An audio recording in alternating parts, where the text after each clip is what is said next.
Welcome to YoYo TV. Party పరంగా కాంగ్రెస్ లో ప్రక్షాళన మొదలైంది. కొత్త టీపీసీసీ ఎంట్రీతో కొత్త రూల్స్, కొత్త టార్గెట్స్ తెరపైకి వస్తున్నాయి. మంత్రులు, ఎమ్మెల్యేలకు సైతం టార్గెట్స్ పెట్టడం చూస్తుంటే రాష్ట్రంలో మరో 10 ఏళ్లు పాతుకుపోతుందేమోనని స్పష్టంగా అర్థమవుతుంది. అంతేకాకుండా పార్టీలోని పదవులపై కూడా ఖచ్చితమైన నిర్ణయాలు తీసుకొని అర్హులకు పదవులను కట్టపెట్టాలని అధిష్టానం భావిస్తోంది. ఈ నేపథ్యంలోనే మంత్రివర్గ విస్తరణ మరోసారి తెరపైకి వచ్చింది. ఇంకా 6 మంత్రి పదవులు ఖాళీగానే ఉన్నాయి. సీఎం రేవంత్ రెడ్డి పూర్తి స్థాయిలో తన మంత్రివర్గ విస్తరణ చేపట్టేందుకు సిద్ధమయ్యారు. ఇందుకు అధిష్టానం కూడా ఇప్పటికే గ్రీన్ సిగ్నల్ ఇచ్చిందట. దసరాలోపు పూర్తి స్థాయి విస్తరణ ఉండబోతోందన్నట్లు పార్టీ వర్గాలు చెప్పుకుంటున్నాయి.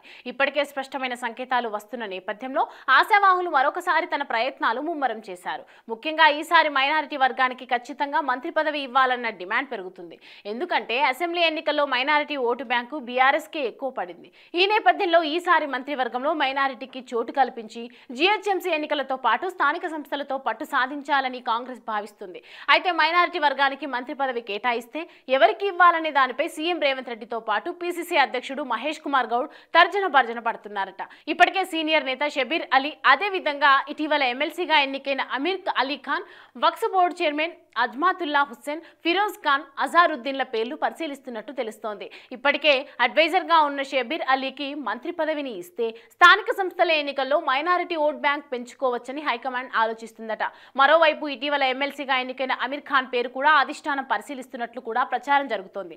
ఈ నేపథ్యంలోనే ఆయనకు ఎమ్మెల్సీ పదవిని కట్టబెట్టారని కూడా గాంధీ భవన్ వర్గాల్లో చర్చ జరుగుతోంది. ఇక ఫిరోజ్ ఖాన్ విషయానికి వస్తే హైదరాబాద్ లో కాంగ్రెస్ పార్టీలో దమ్మున్న మైనారిటీ నేతగా పేరుంది. అసెంబ్లీ ఎన్నికల్లో పోటీ చేసి ఓడిపోయినప్పటికీ పార్లమెంట్ ఎన్నికల్లో టికెట్ కోసం ఆశించి భంగపడ్డారు. ఇదే హైకమాండ్ నేతల దృష్టిలో పడేలా చేసింది. ఆయన పేరు కూడా పరిశీలిస్తున్నట్టు తెలుస్తోంది. మరోవైపు వక్ఫ్ బోర్డు చైర్మన్ అజ్మాతుల్లా హుస్సేన్ ను మంత్రివర్గంలోకి తీసుకుంటే ఏ విధంగా ఉంటుందనే ఆలోచనలో కాంగ్రెస్ తో పాటు సీఎం రేవంత్ రెడ్డి భావిస్తున్నారట.